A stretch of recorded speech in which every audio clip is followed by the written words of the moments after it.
You think the worst thing food can do to you is give you diarrhea? Think again.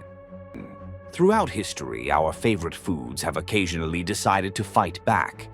Not with salmonella, but with tsunamis, explosions, and literal rivers of death. Here are 4 food disasters that prove sometimes dinner kills you before you can kill it. We're not talking about choking on a chicken bone or burning your tongue on pizza. We're talking about food that turned into natural disasters. Waves of molasses crushing buildings, beer floods drowning entire neighborhoods, and grain dust explosions that vaporized city blocks. These aren't freak accidents. It's what happens when humans try to mass-produce the things we love most, and physics decides to remind us who's really in charge. Every bite you take exists because someone, somewhere, figured out how to not get killed by food production. Fair warning, after this, you'll never look at your pantry the same way. That jar of molasses, potential tsunami, that beer in your fridge, liquid death waiting to happen. Brace yourself. Let's start with the Great Molasses Flood of 1919. The day Boston learned that sweet death moves at a smooth 35 miles per hour. The Purity Distilling Company built a massive molasses storage tank in Boston's North End. 50 feet tall, 90 feet across, holding 2.3 million gallons of thick, sticky molasses, fresh from the Caribbean. This thing was basically a brown sugar bomb waiting to explode. But here's the thing about molasses back then. It wasn't for cookies. This was wartime molasses, destined to become industrial alcohol for munitions. Sweet, innocent molasses was literally being turned into explosives. The irony is almost too perfect. January 15th, 1919, was an unusually warm day. The molasses heated up, pressure built, and at 12:30 p.m., the tank just gave up. 2.5 million gallons of molasses erupted like a sugary volcano, creating a 25-foot-high wave of brown death. And it wasn't slow like you'd expect. Molasses at that volume moves like liquid concrete. The wave traveled at 35 miles per hour, crushing buildings, overturning trucks, and trapping people in sticky quicksand that hardened as it cooled. The death toll: 21 people killed, 150 injured. But the weirdest part? Boston Harbor ran brown for months. Fish died, the harbor ecosystem was destroyed, and on hot summer days for decades afterward, locals swear they could still smell molasses in the air. The cleanup took weeks because molasses is basically edible cement when it cools. Workers had to use salt water to dissolve it, which just spread sticky brown residue everywhere. The North End looked like a chocolate menace had declared war on the city, and won. This disaster changed building codes forever. Engineers realized that just because something holds liquid doesn't mean it's structurally sound. The Purity Distilling Company got sued into oblivion, and industrial food storage was never the same. Today, there's a small plaque where the tank stood. Most people walk by without knowing they're standing on the site of history's deadliest dessert ingredient disaster. Sweet, sticky, and totally lethal. Next up, the London beer flood of 1814, when alcohol literally drowned an entire neighborhood. This is peak British disaster, deadly, absurd, and involving way too much beer. The Moo and Company Brewery in London stored beer in absolutely massive vats. We're talking 22-foot-tall wooden containers holding over 135,000 gallons each. These weren't beer containers, they were beer lakes with walls. On October 17, 1814, around 5:30 p.m., one of the iron hoops holding a massive beer vat together just snapped. The vat exploded, and 135,000 gallons of porter beer cascaded into the brewery. But that was just the beginning. The beer wave hit other vats, creating a domino effect. Within minutes, over 320,000 gallons of beer, enough to fill an Olympic swimming pool, was flooding through the brewery and into the surrounding slums. Politely speaking, this wasn't a nice neighborhood. The area around the brewery was packed with tenements, basements, and narrow streets filled with London's poorest residents. When a wall of beer 8 feet high came roaring through, people had nowhere to go. The beer flood destroyed 2 entire houses, damaged several more, and created a toxic lake in the basement of the Tavistock Arms pub. The irony of drowning in beer at a pub would be funny if people weren't actually, dying. 8 people died, including a mother and daughter at a funeral wake who were literally drinking to honor the dead when death came drinking for them. The beer didn't just kill through drowning, though.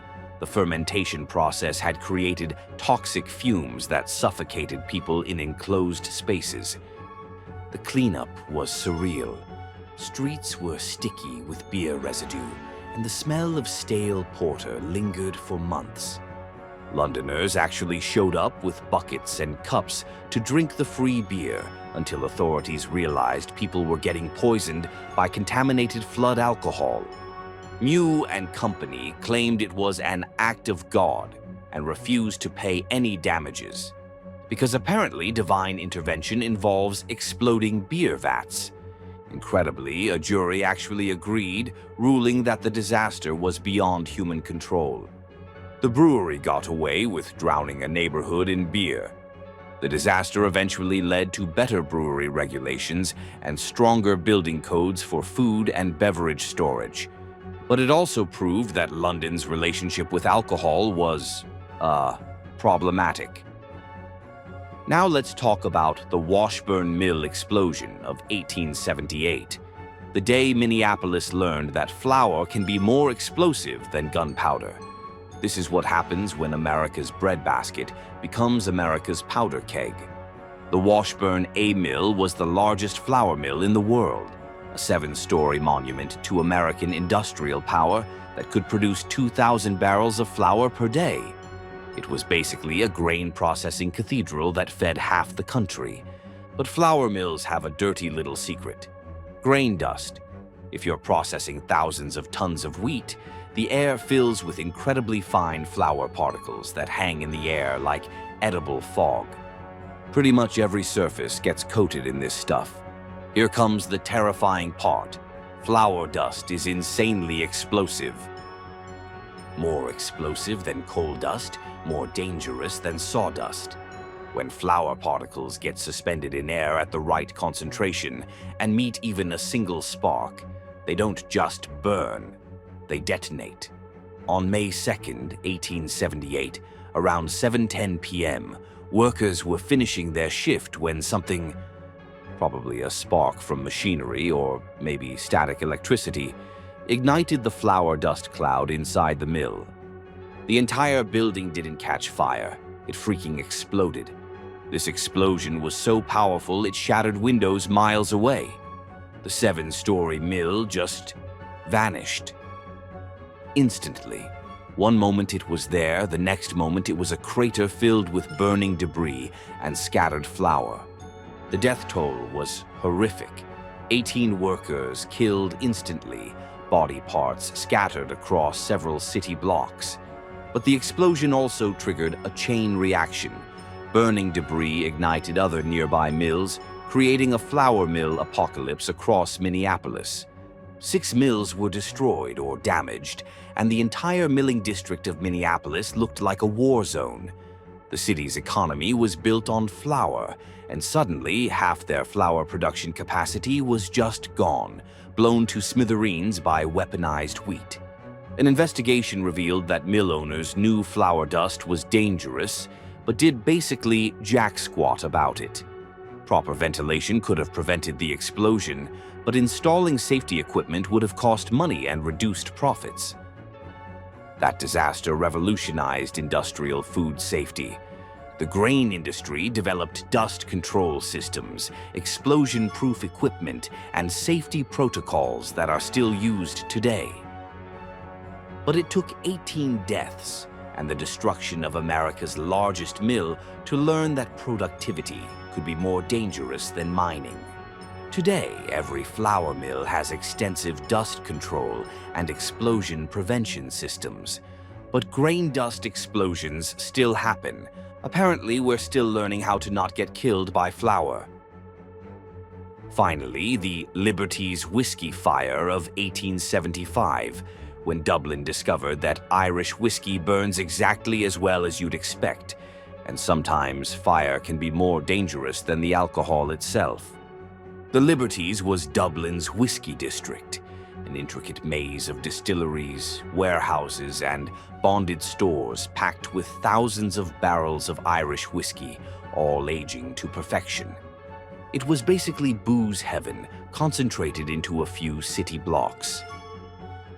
June 18, 1875 was a lovely evening until a fire started in one of Malone's whiskey warehouses. Probably from a lamp or candle, because this was 1875 and fire safety meant, hey, try not to drop the candle. One small problem: the warehouse contained over 5,000 barrels of high-proof whiskey. When whiskey burns, it doesn't just burn, it flows like liquid fire. As barrels burst from the heat, burning whiskey began ripping through the streets like molten lava made of alcohol. The Liberty's district turned into a river of fire. The fire spread to other whiskey warehouses, creating a chain reaction. Soon, an estimated 2 million gallons of whiskey were feeding the flames. The fire was so intense it could be seen from 30 miles away, and the smoke cloud looked like Dublin was hosting the world's deadliest barbecue. But here's where it gets truly weird.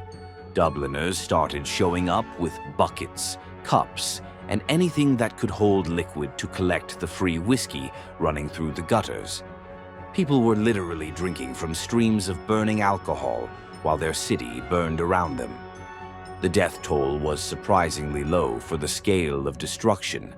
Only 13 people died, but not from burns or smoke inhalation. They died from alcohol poisoning after drinking too much free disaster whiskey. Good heavens, Ireland's biggest whiskey fire killed people through excessive celebration of Ireland's biggest whiskey fire. The fire burned for hours, destroying millions of gallons of aged whiskey worth more than most people made in their entire lifetimes. The economic impact was massive. Several distilleries went bankrupt, and the Dublin whiskey industry took decades to recover. Emergency responders couldn't use water on burning whiskey.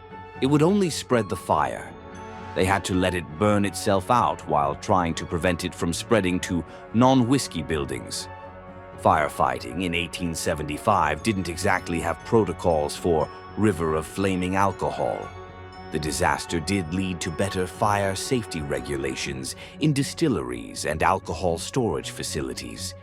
But it also created one of history's most Irish disasters, a whiskey fire that killed more people through drinking than burning. Today, the Liberty's is still known as Dublin's whiskey district, but with much better fire suppression systems.